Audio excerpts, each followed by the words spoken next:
ये बहुत ही प्यारी सी लव स्टोरी है। कहानी की शुरुआत में हम जून को देखते हैं, जिसने हाल ही में अपनी ग्रेजुएशन कंप्लीट की थी, मगर अभी भी वो बेरोजगार ही था। कई कंपनियों में जॉब के लिए इंटरव्यू देने के बाद भी कहीं पर उसकी जॉब नहीं लगी। जून के पेरेंट्स एक रेस्टोरेंट चलाते थे और उसकी मॉम नहीं चाहती थी कि उसका बेटा कहीं जॉब करे, और अगर उसे करना ही है तो वह किसी सिविल सर्विस में जाए। लेकिन जून को लगता है कि सिविल सर्विस की नौकरी उसके लायक नहीं है। वहीं दूसरी तरफ हम सियोन नाम की एक लड़की को स्विमिंग करते हुए देखते हैं, जहां उसकी बड़ी बहन जूही भी खड़ी थी। इधर जून की मोम उसकी मनमानी से बहुत गुस्सा थी, इसीलिए वह उसे अपने रेस्टोरेंट का खाना पैक करके एक जगह पे डिलीवर करने के लिए कहती है। मॉम का मूड देखकर जून डिलीवरी देने के लिए मान जाता है, लेकिन जब वह खाना लेकर जाने लगता है तो देखता है कि उसके स्कूटर पे डिलीवरी बैग लगा हुआ था, जिसे देखकर वह मॉम से पूछता है कि मॉम, वो गंदा सा बैग मेरे स्कूटर पर क्या कर रहा है। जिस पर उसके डैड कहते हैं कि उसे मैंने लगाया है और अब ये तुम्हारे बहुत काम आने वाला है। जिसके बाद जून ना चाहते हुए भी अपने भारी मन के साथ फूड डिलीवरी देने के लिए निकल जाता है। जून को स्पोर्ट्स सेंटर के स्विमिंग पूल डिपार्टमेंट में डिलीवरी देना था। वहां पहुंचकर वह एक बच्चे से स्विमिंग पूल के डायरेक्शन के बारे में पूछता है। वो बच्चा बोल और सुन नहीं सकता था, तो वो जून को इशारे में बताता है कि वह बोल और सुन नहीं सकता। जून को भी साइन लैंग्वेज आती थी, इसीलिए वो साइन लैंग्वेज में उससे पूछता है तो वो बच्चा उसे स्विमिंग पूल का डायरेक्शन बता देता है। जिसके बाद जून उसे थैंक यू कहकर वहां से चला जाता है। लेकिन जब वह वहां पहुंचता है तो वो वहां पर जूही को देखता है, जो अपनी बहन की स्विमिंग टाइम को काउंट कर रही थी। आज वो बहुत खुश थी क्योंकि आज सियोन ने 30 सेकंड से भी कम टाइम में अपने टारगेट को अचीव कर लिया था। वे वहां साइन लैंग्वेज में बातें कर रही थी। तभी हमें अंदाजा लगता है कि दोनों बहनें बोल और सुन नहीं सकती है। उनमें से एक की नज़र जून पे पड़ती है तो वह उसे खाना लेकर वहां से जाने को कहती है, मगर वो तो जूही को ही देखे जा रहा था। फिर थोड़ी देर के बाद वो अकेले में सियोन से मिलता है और साइन लैंग्वेज में उससे बातें करते हुए पूछता है कि जो तुम्हारा टाइम काउंट कर रही थी वो कौन थी। सियोन बताती है कि वो मेरी बड़ी बहन है। फिर वो सियोन से उसका नाम पूछता है तो वो कहती है, क्या तुम लड़कियां पटाने की कोशिश कर रहे हो। जिस पर योंगजून ब्लश करने लगता है और सियोन से उसके सिस्टर का नंबर मांगता है, मगर सियोन सिर्फ उसे अपनी बहन का नाम बताती है और नंबर के लिए कहती है कि तुम खुद उससे पूछ लो। इसके बाद वो वहां से चली जाती है और जून अपने रेस्टोरेंट लौट आता है, मगर आते ही वह बिना बोले एक दूसरा पिकअप लेकर निकलता है। तभी उसकी मॉम नोटिस करती है कि पहली बार तो ये रोड धो के बड़ी मुश्किल से ले गया था, लेकिन अब दोबारा ये इतना मुस्कुराते हुए क्यों ले जा रहा है, वो भी बिना कुछ कहे। खैर, जून खुशी खुशी डिलीवरी देने के लिए निकल जाता है और जब वो वहां से वापस आने लगता है तो तभी वो एक गली में जूही को अपनी स्कूटर ठीक करते हुए देख लेता है। जिसके बाद वो उसके पास जाता है और साइन लैंग्वेज में उससे पूछता है कि मुझे पहचाना, हम थोड़ी देर पहले स्विमिंग पूल में मिले थे, मैं वहां खाना डिलीवर करने आया था। जिस पर जूही कहती है कि हाँ हाँ याद है। फिर वो उससे पूछता है कि क्या मैं तुम्हारे स्कूटर को देख सकता हूँ। वो कहती है कि हाँ प्लीज। जिसके बाद जून उसके स्कूटर को खोलकर चेक करता है और बताता है कि इसका कार्बोरेटर खराब हो गया है, इसे एक मैकेनिक ही ठीक कर सकता है। जून देखता है कि जूही बहुत जल्दी में है, इसीलिए वो जूही से कहता है कि अगर आपको जल्दी है तो हम स्कूटर स्वैप कर लेते हैं, आप मेरे स्कूटर को ले जाओ और मैं इसे ले जाकर ठीक करवा दूंगा। मगर जूही कहती है कि नहीं नहीं, तुम्हें भी काम होगा, मैं खुद देख लूंगी। जून कहता है कि नहीं, ऐसी कोई बात नहीं है, तुम मेरी स्कूटर ले जाओ और कल मैं तुम्हारी स्कूटर को ठीक करवा के तुम्हारे पास पहुंचा दूंगा। जूही को काम पर जाने के लिए लेट हो रहा था तो वो मान जाती है। फिर वो जून से उसका नंबर मांगती है ताकि बाद में वो स्कूटर के लिए उससे कांटेक्ट कर सके, और फिर जून उसे अपना नंबर एंटर करने के लिए अपना फ़ोन दे देता है। इसके बाद वो वहां से चली जाती है और जून उसकी स्कूटर को खींचता हुआ उसे लेकर अपने दोस्त जून के पास पहुंच जाता है और उससे कहता है कि इस खटारे को पूरा नया कर दो। जून पूछता है कि ये स्कूटर किसका है, तो वह कहता है कि अरे छोड़ो यार, तुम बस इसे सुबह तक ठीक कर देना और अच्छे से चमका देना, तब तक के लिए मैं तुम्हारा स्कूटर ले जा रहा हूँ। वहीं दूसरी तरफ हम जूही को उसके कॉलेज में देखते हैं, जहाँ वो इंटरनेशनल साइन लैंग्वेज के बारे में पढ़ाई कर रही थी और आज वह टीचर के पूछने पर उसे अपने ड्रीम के बारे में बता रही थी कि उसका ड्रीम अपनी बहन को ओलंपिक खेलते देखना है। फिर हम देखते हैं कि जून बेवजह जूही को उसके स्कूटर का अपडेट मैसेज पर दे रहा था। सुबह से शाम हो जाती है लेकिन जूही उसके मैसेज को रीड ही नहीं करती। जून अपने दोस्त जून के घर पर रहता था क्योंकि अपने घर पर उसे ऐसा लगता था कि वो अभी भी अपने वर्क प्लेस में है।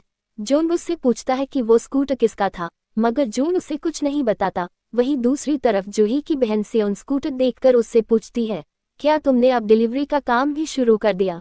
तो वो कहती है, नहीं ऐसा नहीं है। इसके बाद दोनों घर चले जाते हैं। अब हमें अगले दिन का सीन दिखाया जाता है। जूही जब उठती है तो अपना फोन चेक करती है, जहां उसे जून के ढेर सारे मैसेज दिखाई देते हैं। वो रिप्लाई ना देने के लिए सॉरी कहती है और बताती है कि मैं बिजी थी। उसका रिप्लाई देखकर जून बहुत खुश होता है और उसे मुस्कुराता देखकर जून उससे पूछता है कि क्या हुआ, बताना, इतना हंस क्यों रहा है? लेकिन जून फिर से उसे कुछ भी नहीं बताता। इसके बाद जून जाकर जूही के स्कूटर को अच्छे से धोकर साफ करता है और फिर उसे लेकर जूही को देने के लिए निकल जाता है। वो वहीं पर उसके स्कूटर के साथ इंतजार कर रही थी जहां पर उसका स्कूटर खराब हुआ था। फिर वो उसके पास जाता है। जूही उसे थैंक यू कहती है और पूछती है कि कितने पैसे हुए, जिस पर वो कहता है, अरे ये तो घर की बात है, पैसे देने की जरूरत नहीं। इसके बाद वो उसे पूछता है कि इसके बदले में क्या तुम मुझसे दोस्ती करोगी? जूही कहती है कि तुम्हें मुझसे दोस्ती क्यों करनी है? तो वो कहता है, मैं साइन लैंग्वेज अच्छे से सीखना चाहता हूँ, इसीलिए जूही भी मान जाती है।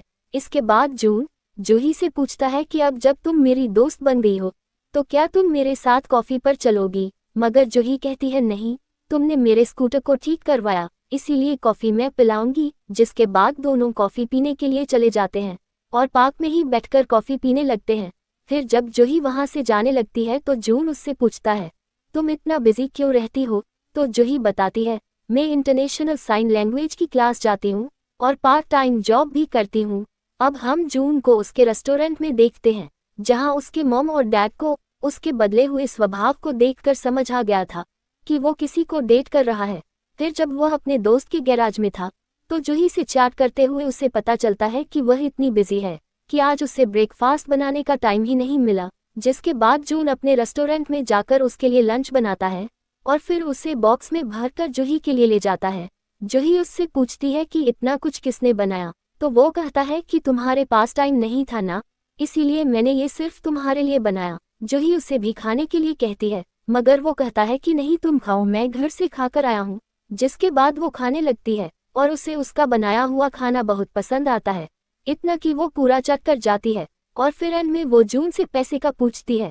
जून मना करता है, लेकिन वो जबरदस्ती उसे पैसे थमा कर वहां से चली जाती है, क्योंकि उसे लग रहा था कि वो खाना बेचने के लिए आया था। फिर जून जब घर आता है तो उसकी माँ जून से पूछती है कि आजकल तुम्हें हो क्या गया है? तुम बिन बोले डिलीवरी करते हो, खाना बनाते हो, आखिर ये सब अचानक से तुम्हें क्या हुआ? तभी उसे जूही का मैसेज आता है तो वो उससे बात करने लगता है और फिर अपनी मॉम से कहता है कि मैं अपने दोस्त से मिलने जा रहा हूँ। लेकिन उसकी मॉम समझ चुकी थी कि उसका वो दोस्त एक लड़की है। अब हमें रात का सीन दिखाया जाता है, जहाँ जूही घर में बैठकर अपनी मंथली एक्सपेंस कैलकुलेट कर रही थी। उसके चेहरे से ऐसा लगता है कि जैसे उसके पास पैसों की कमी थी। अब हमें अगले दिन का सीन दिखाया जाता है, जहाँ एक लेडी स्विमिंग कोच पर चिल्ला रही थी और उन्हें गूंगे बहरे बच्चों को पूल से बाहर निकालने के लिए कह रही थी, क्योंकि उसने गूंगे बहरे बच्चों को पूल में हेल्दी बच्चों के साथ डाल दिया था, जिससे उसे लग रहा था कि इससे उनके हेल्दी बच्चों को इन्फेक्शन हो जाएगा। सियोन को उस औरत की बातों से बहुत हर्ट होता है और जून भी ये सब देख लेता है। फिर जब वो औरत वहां से जाने लगती है तो जून उनके पास जाता है और कहता है कि आपको पता नहीं क्या कि बहरे लोग लिप्स रीडिंग करके सामने वालों की बातों को समझ लेते हैं, और ऐसे कौन किसी से बात करता है? वो लेडी कहती है, मैं जिसे जो चाहे कहूँ, तुम क्या ही बिगड़ोगे मेरा। जिसके बाद जून उसके कार की फोटो लेने लगता है और कहता है, मैं इसे ट्रैफिक पुलिस को दूंगा और बता दूंगा कि तुमने नो पार्किंग में गाड़ी खड़ी की थी। जिसके बाद वो लेडी उसे सॉरी कहकर वहां से भाग जाती है। फिर वो जूही से मिलने के लिए अंदर जाता है और उससे पूछता है, क्या तुम्हारी बहन ठीक है? तो वो कहती है कि हाँ, सब ठीक है, कभी कभी हमारे साथ ऐसा हो जाता है। फिर बाद में वो दोनों बहनों से कहता है कि तुम मेरे साथ चलो, मैं तुम्हें एक बहुत ही मस्त जगह पर ले जाना चाहता हूँ। वो लोग बस में जाते हैं। भीड़ होने की वजह से सभी अलग अलग जगह पर बैठते हैं। तभी सियोन जून से इशारे में जूही से पूछने के लिए बोलती है कि आज वो काम पर नहीं जाएगी तो उसे प्रॉब्लम तो नहीं होगी ना? तो वो कहती है कि नहीं, मैंने उन्हें बता दिया है। जून दोनों को अपने साथ पब में ले जाता है। दोनों तो सुन नहीं सकते थे, इसलिए उन्हें बस लोग नाचते हुए देख रहे थे। जून उन्हें ड्रिंक करवाता है और फिर उन्हें स्पीकर के पास ले जाकर उन्हें उसकी वाइब्रेशन फील करवाता है, जिससे दोनों बहनों को बहुत अच्छा लगता है, इसीलिए वे भी नाचने लगते हैं। तीनों खूब एंजॉय करते हैं और फिर जून उन्हें घर छोड़ने के लिए जाता है। घर पहुंचकर सियोन जून को उन्हें एंजॉय करवाने के लिए शुक्रिया कहती है और फिर कहती है कि मुझे लगता है कि मैं कबाब में हड्डी बन रही हूँ, इसलिए मैं पहले घर जाती हूँ, दीदी तुम बाद में आ जाना। फिर सियोन के जाने के बाद जून और जूही साथ में टहलते हैं और फिर जब जून वहां से चला जाता है तो वो उससे पूछती है कि कितने पैसे खर्च हुए। जून कहता है कि अरे कोई बात नहीं, यह मेरी तरफ से तुम लोगों के लिए एक ट्रीट थी, मगर जूही नहीं मानती और उसे एक्सपेंसेस से भी ज्यादा पैसे पे कर देती है। फिर जूही की बहन उससे पूछती है कि क्या तुम उसे डेट कर रही हो, तो वो कहती है बिल्कुल नहीं, पागल है क्या। तभी जून उसे डिस्को की पिक्स भेजता है जिसमें वो लोग बहुत खुश दिख रहे थे। अब हमें सियोन का स्विमिंग कंपटीशन का दिन दिखाया जाता है। जूही भी उसका कंपटीशन देखने के लिए आई थी और सियोन ये कंपटीशन जीत भी जाती है, जिससे जूही को सियोन से ज्यादा खुशी होती है। सियोन अपना मेडल जूही को पहना देती है। फिर घर जाकर जूही जून को भी मेडल दिखाती है, जिसे देखकर वो भी बड़ा खुश होता है। वो उसे बताती है कि बस एक स्टेप और उसके बाद मेरी बहन ओलंपिक के लिए क्वालिफाई हो जाएगी, उससे बस 1 सेकंड और तेज होना है। जून कहता है कि इस खुशी में पार्टी करे क्या, मगर जूही कहती है कि नहीं, मेरी बहन बहुत थकी हुई है, उसे आराम की जरूरत है और मुझे उसके लिए खाना भी बनाना है। लेकिन तभी सियोन वहां आ जाती है और कहती है कि प्लीज तुम चली जाओ, उसके साथ ऐसा मत करो, जिसके बाद वो मान जाती है। फिर जून अपने दोस्त जुंग को बुलाकर जबरदस्ती उसे जूही का एड्रेस देते हुए उसे सियोन के लिए खाना पहुंचाने को कहता है और खुद तैयार होकर जूही से मिलने चला जाता है। जूही उसे नदी के पास ले जाती है क्योंकि उसे नदी के पास जाना बहुत पसंद था और ये उसका फेवरेट स्पॉट भी था। फिर जून जूही से उसके ड्रीम के बारे में पूछता है तो वो कहती है कि मेरा ड्रीम मेरी बहन को ओलंपिक में खेलते देखना है। जून कहता है कि वो तो तुम्हारी बहन का ड्रीम हुआ, तुम्हारा ड्रीम क्या है, जिस पर जूही सोच में पड़ जाती है और कहती है ये तो मैंने कभी सोचा ही नहीं, लेकिन मैं बस अपनी बहन को ओलंपिक में पार्टिसिपेट करते हुए देखना चाहती हूँ। वहीं दूसरी तरफ जुंग जब खाना डिलीवर करने जाता है तो वो सियोन की खूबसूरती का दीवाना हो जाता है। इधर जूही जून से पूछती है कि तुम्हारा ड्रीम क्या है, तो वो कहता है मुझे भी नहीं पता कि मेरा ड्रीम क्या है। वहीं दूसरी तरफ जिस बिल्डिंग में जूही रहती थी उसमें आग लग गई थी और सियोन वहां फंस चुकी थी। बेचारी गूंगी थी तो मदद के लिए चिल्ला भी नहीं पा रही थी। वह खुद को बचाने के लिए लिफ्ट में चली जाती है और लिफ्ट नीचे जाने लगती है, लेकिन तभी लिफ्ट बीच में ही फंस जाती है और धुएं की वजह से उसका दम घुटने लगता है। इधर दोनों एक दूसरे के काफी करीब थे। जून जूही को बताता है कि जब से उसने उसे पहली बार स्विमिंग पूल में देखा तब से वो उससे बात करना चाहता था। जून उसे प्रपोज करने ही वाला था, लेकिन तभी जूही को मैसेज आता है। वो उसे पढ़कर देखती है तो पता चलता है कि सियोन को हॉस्पिटल में एडमिट कराया गया है, जिसके बाद वो जून से बिना कुछ कहे ही वहां से निकल जाती है। वहीं जून को समझ नहीं आता कि क्या हुआ। जूही भागकर हॉस्पिटल पहुंचती है और अपनी बहन को ठीक देखकर राहत की सांस लेती है। सियोन उससे बताती है कि बिल्डिंग में कहीं आग लगी थी और वो लिफ्ट में फंसकर बेहोश हो गई थी, लेकिन फिर किसी ने उसे बचा लिया। फिर वो कहती है कि मेरे लंग्स में धुआं भर गया था, इसीलिए डॉक्टरों ने मुझे एडमिट कर लिया, प्लीज मॉम और डैड को कुछ मत बताना। जिस पर जूही कहती है मुझे माफ करना, ये सब मेरी वजह से हुआ, अगर मैं तुम्हारे साथ होती तो ये सब नहीं होता, अब मेरी वजह से तुम कंपटीशन में पार्टिसिपेट भी नहीं कर पाओगी। जिस पर सियोन जूही से सॉरी कहती है और कहती है कि मैं जल्द डिस्चार्ज हो जाऊंगी, मगर जूही को अभी भी बुरा लग रहा था। वो बहुत रोती है। वो कहती है तुम इतने ठंडे पानी में इतना मेहनत करती हो, तुम्हारी 10 साल की मेहनत बेकार हो गई। सियोन बताती है कि ऐसा नहीं है, मुझे अब इस चीज की आदत हो गई, सब ठीक हो जाएगा। फिर रात को हॉस्पिटल में जूही अपनी बहन के बेड के नीचे ही सो जाती है और जूही को क्या बात है, क्या हुआ मैसेज करता रहता है, लेकिन वो जून को रिप्लाई नहीं देती। उसे नींद भी नहीं आती। वो पूरी रात खुद को कोसती रहती है कि अगर वो जून के साथ नहीं होती तो उसकी बहन के साथ ऐसा कुछ नहीं होता। अब हमें अगले दिन का सीन दिखाया जाता है जहां जून के चेहरे की खुशी कहीं खो गई थी। सारा दिन वो बस जूही के मैसेज का इंतजार करता रहता है। इसी तरह 2 दिन बीत जाते हैं और सियोन हॉस्पिटल से डिस्चार्ज होकर स्विमिंग पूल में प्रैक्टिस के लिए जाती है तो थोड़े से में ही उसका सांस फूलने लगती है, जिस वजह से वो बाहर आ जाती है और जूही को ये देखकर बिल्कुल भी अच्छा नहीं लगता। फिर वहां से लौटते हुए सियोन जूही से कहती है कि मैं अपने दोस्तों के साथ जा रही हूँ, तुम घर चली जाओ। वो पूछती है कि मैं भी चलूं क्या, तो सियोन मना कर देती है और उसे घर जाने को कहती है। मगर रात को सियोन घर लेट से आती है, लेकिन उसके आने की आवाज़ सुनकर जूही सोने का नाटक करने लगती है, जैसे कि उसे कोई परवाह ही नहीं है। फिर अगले दिन उसके उठने से पहले सियोन उठकर प्रैक्टिस के लिए चली जाती है और उसके लिए नोट छोड़ देती है कि तुम मुझे लेने मत आना। इसके बाद जब जूही अपने काम पर जा रही थी तो बाहर उसे जून उसका इंतजार करते हुए दिखता है। जून उससे पूछता है, तुम्हें क्या हो गया है, मैंने कोई गलती की है क्या? जिस पर वो कहती है, नहीं, तुमने कुछ नहीं किया, लेकिन तुम दोबारा कभी मुझसे कांटेक्ट करने की कोशिश मत करना। जून पूछता है, लेकिन मुझे रीजन तो बता दो। जिस पर जूही कहती है, तुम्हारे कहने पर मैं तुमसे मिलने के लिए गई और पीछे मेरी बहन के साथ हादसा हो गया। ये सब तुम्हारी वजह से हुआ है। जिससे जून को बहुत बुरा लगता है और फिर वो उसे जाने देता है। जून का ये हाल देखकर उसके पेरेंट भी बहुत परेशान हो रहे थे। उन्हें भी समझ आ गया था कि उनके बेटे का ब्रेकअप हो गया है। वहीं दूसरी तरफ हम सियोन को पूल में रोते हुए देखते हैं, लेकिन तभी जूही वहां आकर उसे रोते हुए देख लेती है। फिर जब वो बाहर आती है तो जूही सियोन से सॉरी कहती है और कहती है कि मुझे माफ करना, मेरी वजह से तुम्हारा सपना अधूरा रह गया। जिस पर सियोन उससे कहती है, तुम्हें सिर्फ मेरे ही सपने की परवाह क्यों है? तुम्हारा सपना क्या है? जूही बताती है कि मेरा सपना तो बस तुम्हें ओलंपिक में पार्टिसिपेट करते हुए देखने का है। सियोन कहती है, यह क्या बात हुई? मेरा सपना सिर्फ मेरा है, तुम्हारा नहीं। तुम क्यों मेरे ट्यूशन फी भरती हो, मुझे लेने आती हो, मेरा सारा खर्चा उठाती हो? तुम अपनी जिंदगी कब जियोगी? तुमने मेरी वजह से खुद के बारे में कभी कुछ सोचा ही नहीं। तुम्हारा ओवर प्रोटेक्टिंग होना मुझे अच्छा नहीं लगता। मुझे ऐसा लगता है कि मेरे वजह से तुमने अपनी जिंदगी बर्बाद कर ली। मेरी जिंदगी है, मेरे सपने हैं। अगर मैं कभी आराम करना भी चाहती हूँ तो मैं नहीं कर पाती, क्योंकि तुमने मुझसे इतनी उम्मीदें कर ली है कि मुझे डर लगने लगा है। ये सब कहकर वो रोते हुए वहां से चली जाती है। दूसरी तरफ जून से पूछता है कि उस दिन तुमने जिसके लिए खाना भिजवाया था, क्या तुम उसी से प्यार करती हो? तो वो कहता है, नहीं रे, वो तो उसकी छोटी बहन है। और यह सुनते ही जुंग उसे फोर्स करने लगता है कि तुम किसी भी तरह उसके साथ पैचअप कर लो। वो तुम्हारा पहला प्यार थी, चलो उसे कॉल करो, तुम उसे छोड़ नहीं सकते। जून बताता है कि नहीं, मैं नहीं कर सकता, उसने मुझसे कांटेक्ट करने से मना किया है।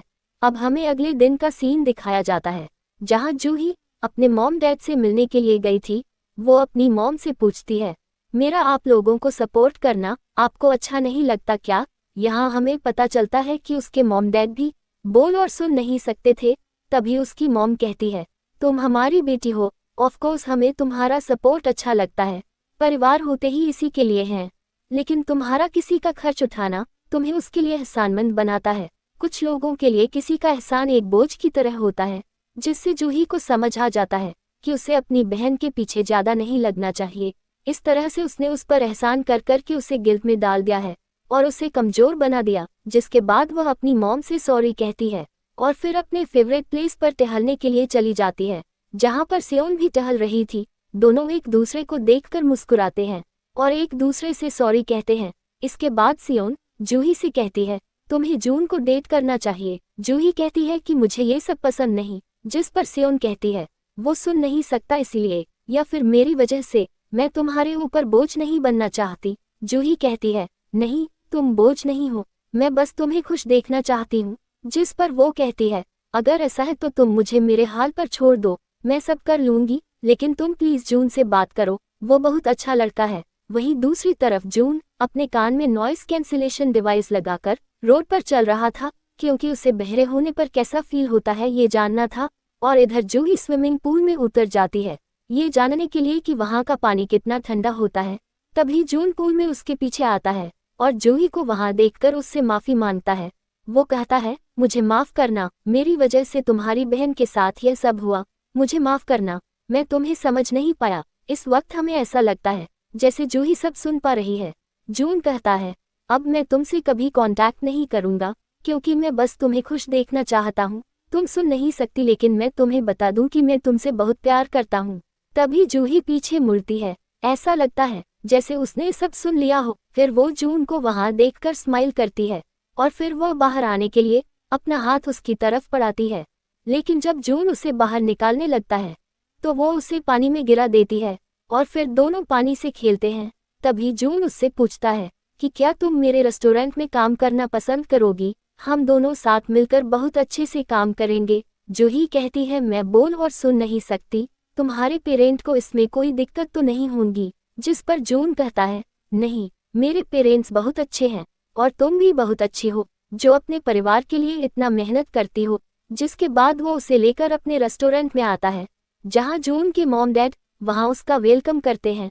जून के मॉम डैड लिख लिख कर जूही से खुद को इंट्रोड्यूस करवाते हैं क्योंकि उन्हें साइन लैंग्वेज नहीं आती थी। फिर जून की मॉम उससे पूछती है ये तुम्हें बहुत पसंद करता है, क्या तुम भी इसे पसंद करती हो? तभी जूही अपने मुंह से कह देती है कि ये बहुत अच्छा है और यह सुनकर सभी हैरान हो जाते हैं क्योंकि जून तो बोल और सुन सकती थी। सबकी आंखें फटी की फटी रह जाती है। जून कहता है मुझे तो लगा था कि तुम बोल और सुन नहीं सकती। जिस पर जूही कहती है और मुझे लगता था कि तुम सुन नहीं सकते क्योंकि पहली बार जब तुम मुझसे मिलने आए थे तब तुमने मुझसे साइन लैंग्वेज में बात किया था। फिर जून अपनी मॉम और डैड दोनों के सामने पूछता है कि मैंने तुम्हें पुल में जो कुछ भी कहा था तुमने सब सुन लिया था क्या? तभी जूही मॉम डैड के सामने ही साइन लैंग्वेज में उसे कह देती है कि मैं भी तुमसे बहुत प्यार करती हूँ। और यह सुनते ही जून की खुशी का ठिकाना नहीं रहता, सभी बहुत खुश होते हैं। इसके बाद दोनों फिर से जूही के फेवरेट प्लेस पर जाते हैं, इस बार मुंह से बात करते हुए जहां वो दोनों किस भी करते हैं। अब हम सियोन को देखते हैं, वो पूल से जैसे ही बाहर आती है वहां जुन बैठा हुआ था। वो उसे नहीं पहचान पाती तो जुन फटाक से हेलमेट पहन लेता है। तभी हमें फ्लैशबैक का सीन दिखाया जाता है। दरअसल उस रात जब बिल्डिंग में आग लगी थी तो जुन उस वक्त खाना डिलीवर करके वापस जा रहा था, लेकिन फिर उसने वापस आकर सियोन की जान बचाई। सीन वापस से प्रेजेंट में शिफ्ट होती है जहां सियोन उसे पहचान गई थी मगर जून को साइन लैंग्वेज नहीं आती थी, लेकिन वह पूरी कोशिश करता है सियोन को ये बताने की कि वो उसे कितना प्यार करता है और सियोन भी उसके प्रपोजल को हंसते हुए एक्सेप्ट कर लेती है। इसी के साथ इस कहानी की यहीं पर हैप्पी एंडिंग हो जाती है। तो दोस्तों ये स्टोरी आपको कैसी लगी मुझे कमेंट करके जरूर बताना। Good bye.